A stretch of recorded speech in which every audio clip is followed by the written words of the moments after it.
NCP নেতা গাড়ি দিয়ে যাওয়ার সময় একটু স্টাফদের সাথে তর্ক বিতণ্ড হয়।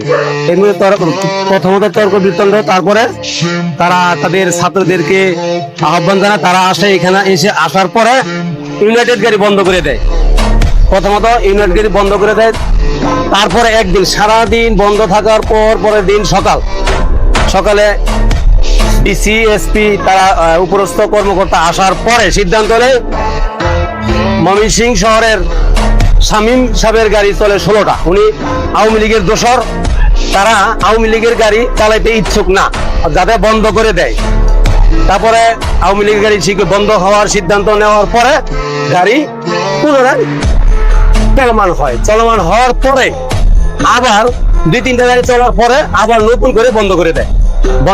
এইখানে পক্ষ বিপক্ষ থাকার কারণে, অর্থাৎ একদল চায় শামীম সাহেবের গাড়ি চলুক, একদল চায় শামীম সাহেবের গাড়ি বন্ধ হোক। এই তর্ক বিতণ্ড করার পরে পরবর্তীতে একেবারেই সব গাড়ি, শৌখিন ইউনাইটেড সব গাড়ি বন্ধ করে দেয়। একজন শ্রমিককে ধরে নেওয়া হয়েছে থানায়, মানে না থানা পর্যন্ত অনশন কর্ম করছে। আমার ফ্যামিলির দোষে কোনোই ছিল না, ও তো বিনা দুঃখে খুশি হয়ে গেল। এই মামলাটা তো আমাদের সাথে যুক্ত হয়েছে ময়মনসিংহ বিভাগীয় যতগুলো পরিবহন আছে, পরিবহন সেক্টর সবই বন্ধ। শুক্রবারে মানে জুলাই যুদ্ধ আছে যাকে বলে আর কি, একজন টিকিট নিচ্ছে একটা গাড়ি, টিকিট নেওয়ার পরে সে নাই, পরে গাড়ি তো 39 জন যাত্রী বসে রয়েছে ওর জন্য 5 মিনিট লেট করছে। তো ওই যাত্রীরা বলতেছে গাড়ি ছাড়েন না কেন, লোকটার বিষয় পাইতেছে।